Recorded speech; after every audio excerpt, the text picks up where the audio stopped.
Transporters and commercial drivers are groaning under the weight of the ban on interstate movement put in place to curb the spread of COVID-19.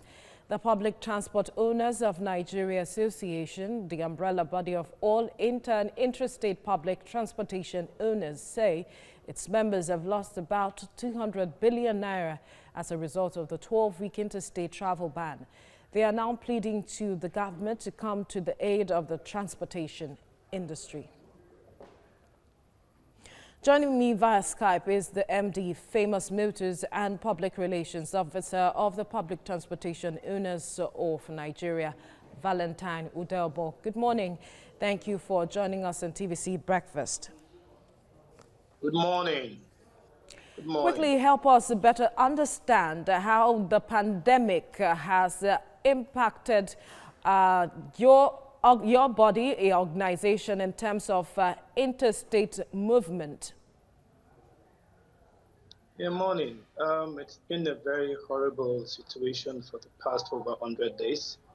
The federal government has placed a ban on interstate transport.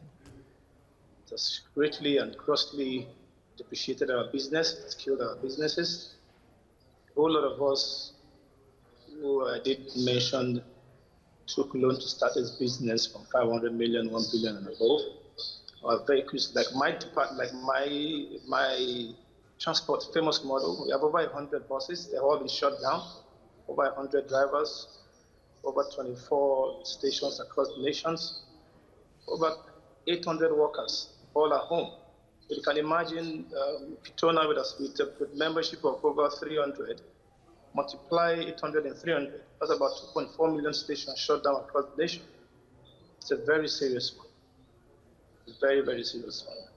It's regrettable though, but of course, we must look for strategies to help us bounce back to business as soon as the federal government put us into consideration.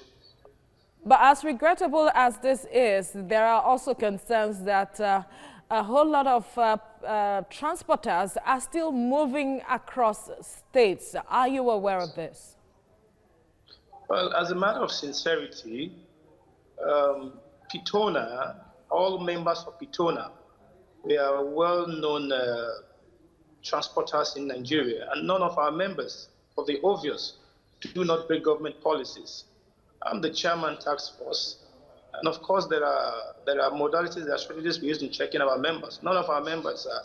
You cannot see Famous Motor, you can't go, you can't see Orchestin, you can't see Liberal, you can't see Efficient, you can't see all of them on the road. If there are people cutting corners, it's at the detriment of their own businesses. Obviously not members of Pitona, very obviously. We are owners of this institution. We are not managers or owners of one or two vehicles. We're talking about, well over 10,000 vehicles put together. So none of Pitona members, on a very serious note, is involved in all this hanky-panky or cutting corners or putting the lives of commuters at risk. So if you could just perhaps put a figure to how much you could think that your organization, members of your organization, could have lost at this time as a result of the interstate ban? Yeah, thank you very much. Let me do you a very brief, I'm a very wonderful person with figures, but let me do you a very brief arithmetic progression. You see, we have a 15-seater bus from Lagos to Onitsha, cost about 6,000 before the COVID season. Now 6 times 15 is 90,000. Now, I do about 50 to 60 buses on a daily basis. We have people like God is Good. We have people who are doing about 600 buses a day. Let's put an average figure together that all members of Pitona, at worst case scenario, do have maybe about 50 buses a day. 50 times 200, 300, that's 1,500. Times 90,000, working about 4 to 6 billion naira on a daily basis. Now times 100, that's about 3 months, that's about over 400 billion. So this figure that was put across about 200 billion was an average estimate of what we may have lost. Famous Motor, for instance, if I do 50 buses a day at 90,000 naira, what am I looking at? I'm looking at well over 5 million naira on a 4.5 million naira daily. Now, if God is good, does 600 buses a day times 90,000. I mean, you're looking at well over lots of millions. So the figure put across the federal government, 200 billion, is, at worst case scenario. If we are putting buses, we've not talked about our Siennas, we've not talked about luxurious buses. We're just putting up a figure that it won't be too outrageous, but of course, figure that we can work within ourselves to, to help us bounce back to business. I tell you very seriously, I run about over 100 buses. If you tell me to start up next week, do you think I can get all my 30 managers, over 800 workers to start when some of my buses are dead? Some are going to be serviced. Some tires are gone. Some are depreciating. The terminals are deadlocked. I mean, it's going to be a horrible situation in the post-COVID season. Your association is seeking a lifeline from the government. The same thing we see the aviation industry asking. How are you engaging the government, and what headways have you made so far? Well, thank you very much. We had on several occasions met with the Presidential Task Force on COVID-19, headed by His Excellency the Vice President, Professor Yemi Osibanjo. Our President had written series of letters and mails to the COVID-19 Task Force and also to the Minister for State for Transport. And of course, we've been working head-on with the federal government to ascertain that we equally, on our own part, contribute to help stop the spread of the COVID-19. In as much as we've been very seriously, affected by this pandemic, we are equally looking at the possible ways of having government to work hand in hand with us, so as not to have a very serious higher pandemic during the post-COVID-19 era. We're actually working with the federal state government to ascertain that we get back into businesses and to help government as well fight the spread of the COVID-19 by provision of certain amenities and government statutory provisions for kickoff of businesses. If we are to put a figure to the amount you would want the government to perhaps help with, what are we looking at? Yeah, as a matter of honesty, like I did say, if I may reiterate, like Famous Motor, for instance, I have over 100 buses, and I have over 23 stations across the nation, including FCT Abuja. I do a minimum of about 45, 50 buses a day. So a bus is 15 passengers per bus, times 6,000 is 90 naira at worst case scenario. So 90 times 50 is about 4.5 million on a daily basis. So look, and the Petona has a member of over 300 well-registered members. So some of our members, like God is good, do 600 buses on a daily basis. Yari does about 200-300 buses on a daily basis. Peace Motor does about 400-500 buses on a daily basis. So if you put all those figures together times 90,000, you're looking at someone that does 600 buses times 90,000, you're looking at about well over, over 56 million on a daily basis. In 100 days, about 56 billion. So we've actually, the figures we gave of 200 billion is an average worst case scenario that, of course, the question I am asking is, how much are you looking to government to help intervene with if you are to return to business as an organization? Yeah, we're looking up to about 200 billion.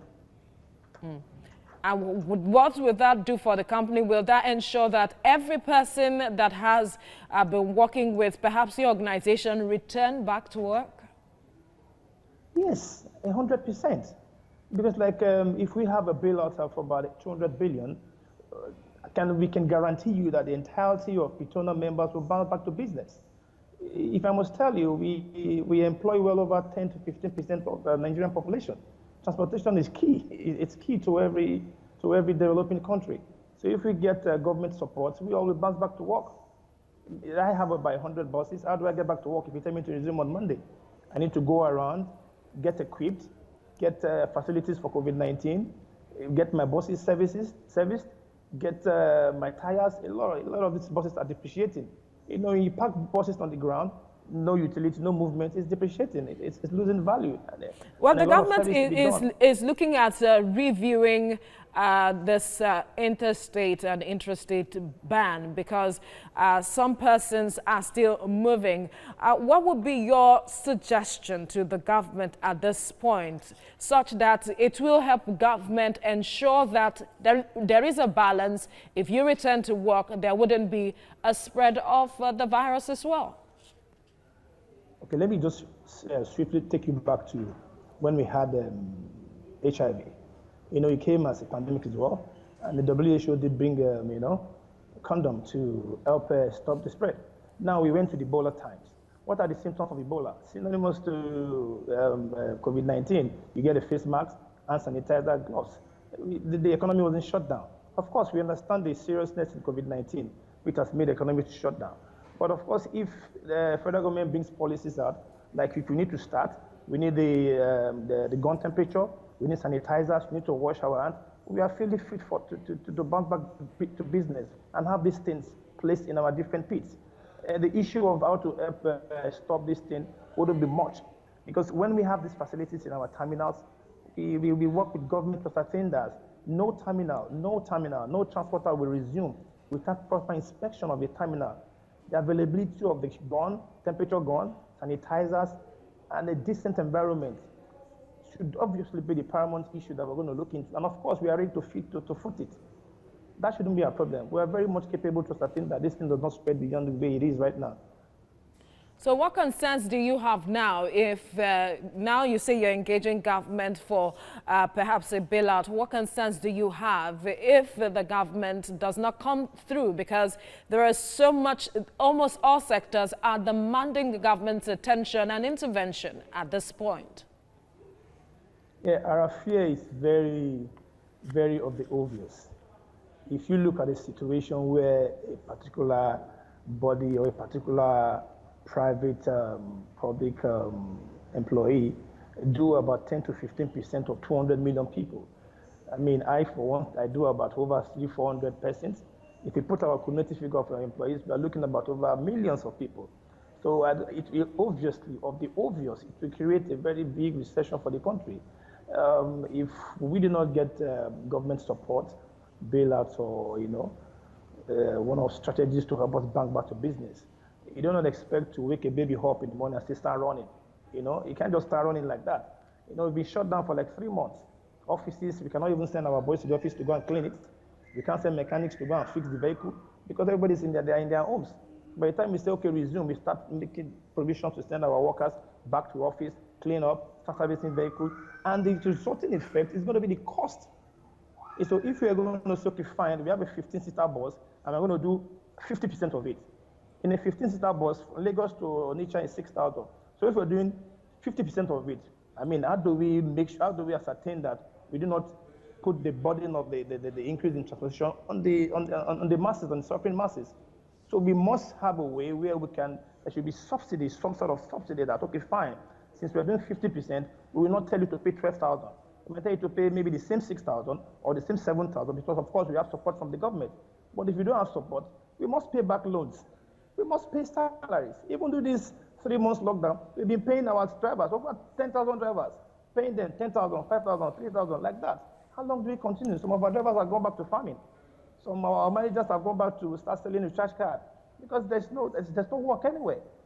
So, it's going to be a very serious impact on us if we do not get support. Before now, we've actually not gotten support from government. We've gotten huge loans, trillions and billions from banks, which we pay back with high interest rate. But this COVID-19 has exposed a whole lot of things. So we are appealing strongly to federal government to help. We're not saying in totality 200 billion must be given to us.